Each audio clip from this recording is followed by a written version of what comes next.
My name is Sarah Flay. I live in Plymouth. My husband Nick became ill and he went back and forth to the doctors for quite a long time, becoming increasingly more unwell. We tried everything the doctor recommended and nothing was helping. He was treated for piles, but it didn't help and things just got worse and worse and the pain was just increasing so much that Nick was just in agony.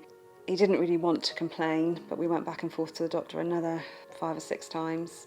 And in the end, we got so desperate that we asked the doctor to refer us for specialist treatment, but the doctor was reluctant to do this. So we ended up going to our local private hospital. Within the morning, they'd taken an MRI and they knew that there was a tumour, and they referred us to the oncology department at Derriford Hospital where Nick's cancer treatment began. But all this was over the space of years.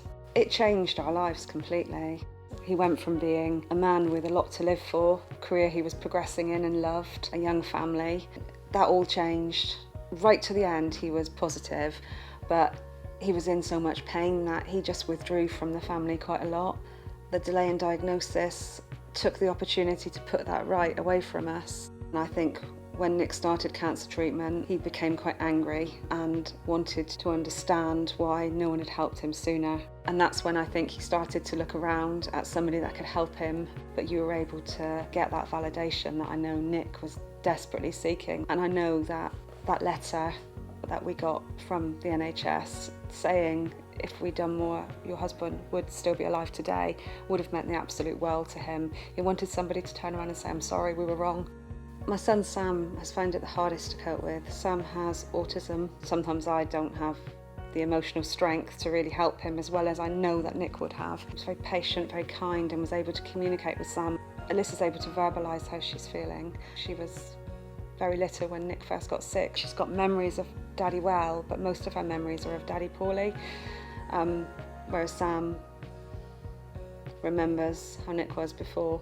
The compensation made a massive difference. It's allowed us to move house that is future-proofed for us. It's enabled us to live the life that I know that Nick would have wanted.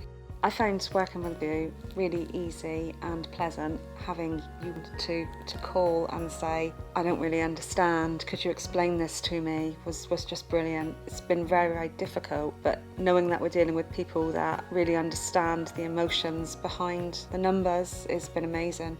All the way through, you have just been available, professional and kind. I remember phoning you on the day Nick died and saying to you, I'm sorry he's gone.